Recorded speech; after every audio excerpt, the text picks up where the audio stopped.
प्यारे साथियों नमस्कार। हमारे चैनल में आप सभी लोगों का स्वागत है। जैसे कि आप जानते हैं कि विभिन्न कॉम्पिटिटिव एग्जाम में जीके या जीएस के अंदर ज्योग्राफी की एक महत्वपूर्ण भूमिका होती है।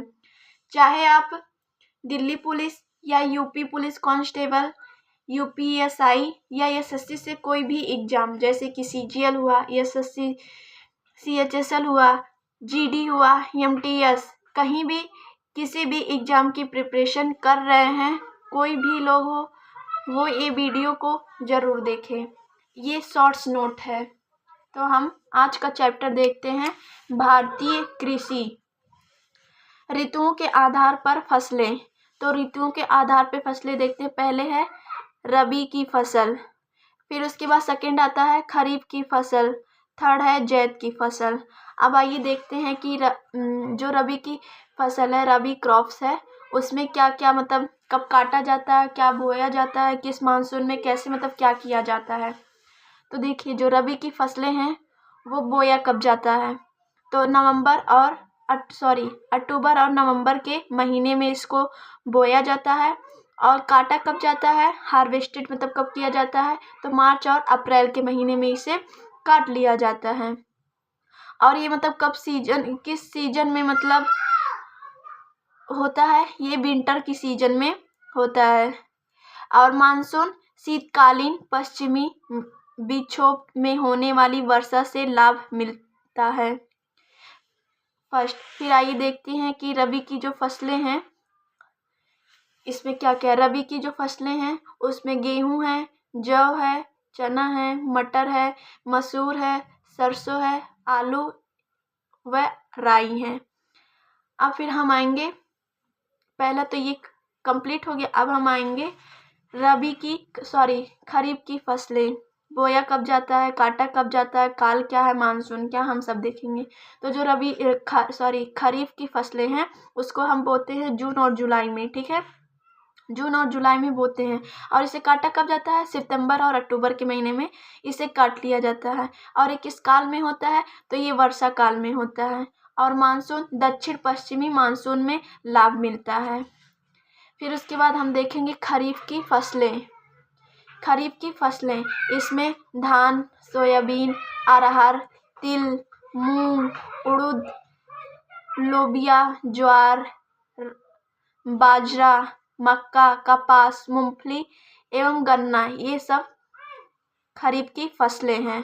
तो जैसे कि आप किसी भी कोई भी एग्ज़ाम दे रहे हैं, जैसे एसएससी जीडी हुआ, सीजीएल हुआ, फिर अभी प्रेजेंट टाइम में तो होम गार्ड से रिलेटेड नहीं कर, तो वो मतलब हर एग्ज़ाम के लिए ये नोट्स मोस्ट इम्पॉर्टेंट है।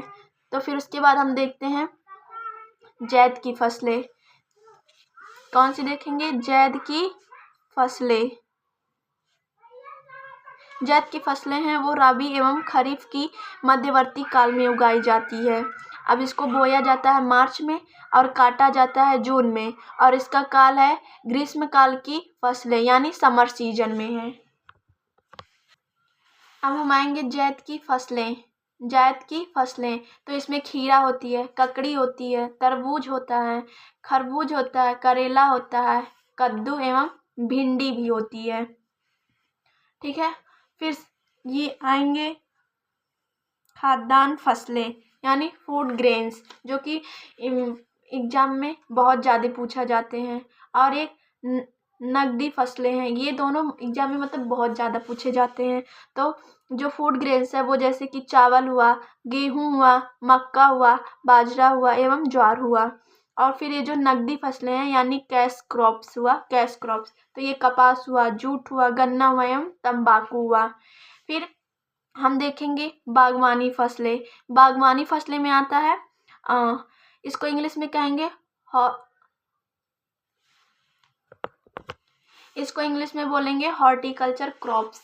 तो इसमें सेब और नाशपाती आएगा। फिर उसके बाद हम मतलब इसके बोर्ड और मुख्यालय पढ़ेंगे कि मतलब ये कहाँ कहाँ है, बोर्ड और हेडक्वार्टर्स। तो जैसे कि कॉफ़ी बोर्ड जो है वो बेंगलुरु में है, बेंगलुरु कर्नाटक में है। फिर रबर बोर्ड जो है वो कोट्टियाम में है, यानी केरला में है। फिर चाय बोर्ड जो है वो कोलकाता में है, वेस्ट बंगाल में। जो तंबाकू बोर्ड है, टबैको, ये गुंटूर यानी आंध्र प्रदेश में है। मसाला बोर्ड जो है स्पाइसी, कोचीन में है, केरला में। अब फिर उसके बाद देखेंगे हम वृक्षारोपण फसलें, मतलब वृक्षारोपण मतलब प्लांटेशन क्रॉप्स क्या क्या है, तो चाय है और कॉफ़ी है। फिर हम देखेंगे सेरीकल्चर में रहेगा रेशम कीट पालना, और जो हमारा एपीकल्चर है उसमें मधुमक्खी पालना है। ये जो सेरीकल्चर है इसमें रेशम की कीट मतलब जो रेशम के कपड़े बनते हैं, तो उसमें रेशम की कीट मतलब कीड़े वगैरह जो होते हैं उन्हें पाला जाता है। और जो एपीकल्चर है इसमें मधुमक्खियों को पाला जाता है।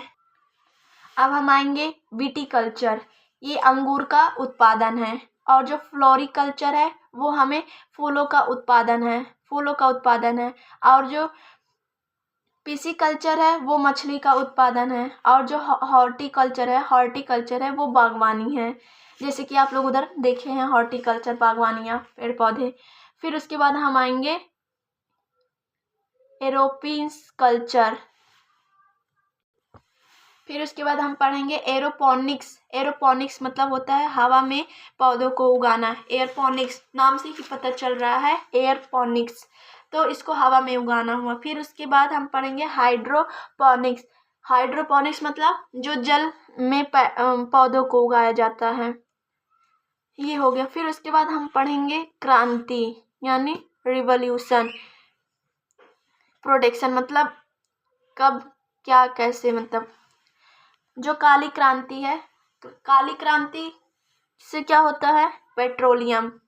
सेकंड है नीली क्रांति, मत्स्यना यानी फिश से, नीली क्रांति जो है वो फिश का उत्पादन करती है।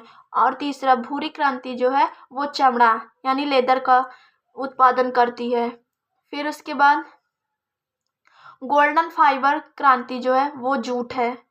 फिर उसके बाद स्वर्णिम क्रांति यानी गोल्ड क्रांति जो है वो बागवानी यानी शहद का उत्पादन यानी प्रोडक्शन करता है। फिर हरित क्रांति जो है वो खाद्यान्न उत्पादन है। और जो ग्रे क्रांति है वो उर्वरक का है। और जो गुलाबी है वो ऑनियन और झींगा की उत्पादन है। जो लाल क्रांति है वो मांस और मटर है। फिर सिल्वर फाइबर क्रांति जो है वो कॉटन है। गोल का जो है वो पोटैटो है। और रजत क्रांति जो है अंडा एवं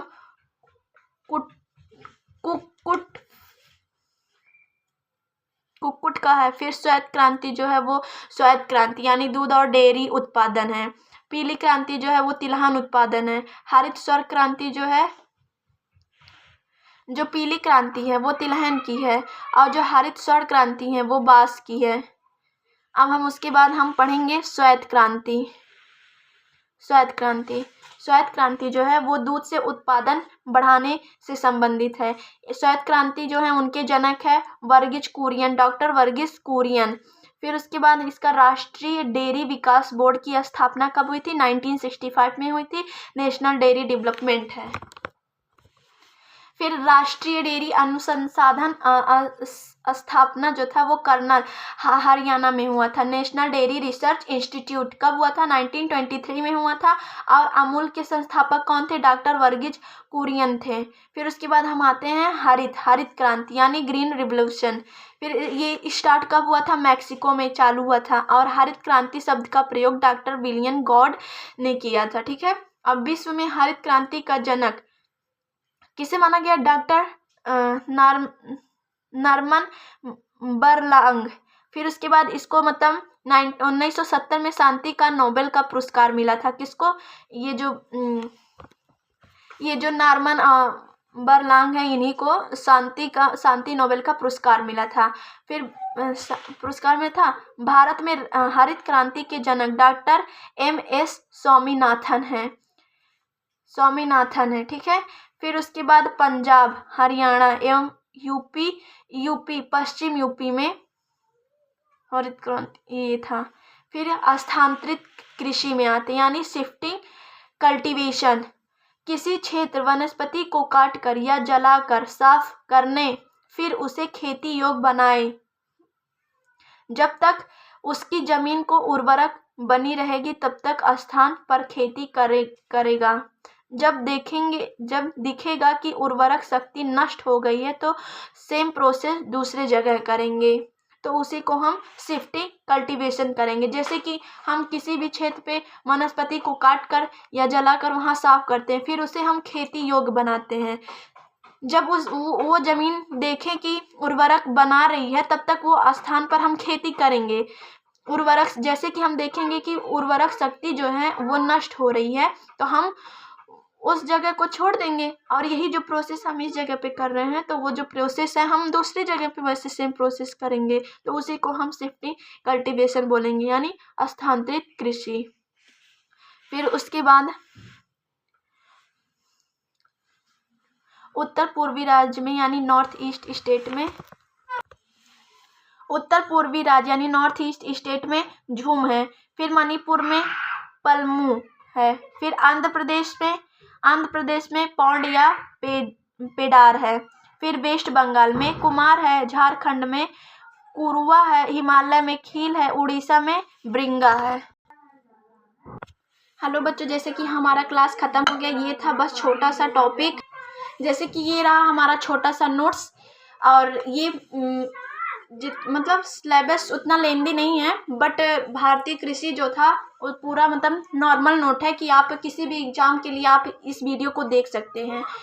एकदम मोस्ट इम्पॉर्टेंट जो हर बार जितना हम क्वेश्चन बताए हैं हर बार पेपर में पूछा गया है, SSC GD हो या SSC CHSL हो, MTS हो, CPO नहीं वो, और ये यूपी कांस्टेबल हुआ, फिर होमगार्ड जो निकला उसके लिए, मतलब हर एग्जाम के लिए सबसे इम्पोर्टेंट जितने क्वेश्चन अभी तक हम पढ़ाए हैं उससे रिलेटेड है। Tick the correct option. Punjab, Haryana, Rajasthan और तमिलनाडु राज्यों में भूमिगत जल का आयोग अधिक है। जैसे कि तो ये है, किस देश की सर्वाधिक संख्या में ट्यूबवेल्स पाई जाती है? इंडिया में है। भारत की सबसे लंबी नहर इंदिरा गांधी नहर है, जो कि ओल्ड नेम राजस्थान कैनल है। फिर फोर्थ क्वेश्चन है, इंदिरा गांधी नहर की उत्पत्ति सतलज और व्यास नदी के संगम पर स्थित है, तो हिरैग पंजाब से हुई थी। हिरैग बैराज पंजाब में हुई थी, ठीक है। फिर जो शारदा नहर है वो यूपी में है। फिर कुओं की नलकूपों के बाद भारत में सिंचाई का सबसे बड़ा संसाधन क्या है? नहरें यानी कैनल। फिर भारत के किस राज्य में स्थानांतरित खेती को ब्रिंगा के नाम से जाना जाता है? जैसे कि अभी हम आगे बताए हैं, जो ब्रिंगा है वो उड़ीसा में है। ब्रिंगा जैसे कि स्थानांतरित खेती के ब्रिंगा के नाम से जाना जाता है। वो सब जो अभी बताए हैं वो क्या क्या है, किस देश में है, वो स्थानांतरित खेती के बारे में जो था जो यहाँ पे बताया। जैसे कि ये रहा ये हम स्थानांतरित कृषि शिफ्टिंग कल्टीवेशन है, जो कि मतलब ये बता रहा है कि मतलब मणिपुर में क्या होता है, आंध्र प्रदेश में क्या होता है, क्या नहीं होता है। तो ऐसे यहाँ पे है कि भारत के किस राज्य में स्थानांतरित खेती को ब्रिंगा के नाम से जाना जाता है? तो उड़ीसा में ब्रिंगा के नाम से जाना जाता है। सामान्य रूप में कम श्रम और पूंजी के साथ बड़े बड़े खेतों में कृषि को कहा जाता है विस्तृत खेती, इंटेंसिव फार्मर। नमस्कार प्यारे साथियों, ऐसे हमारे चैनल पे आप सभी लोग बने रहिए। जय श्री राम। अगला वीडियो हम कल लेकर के आएंगे।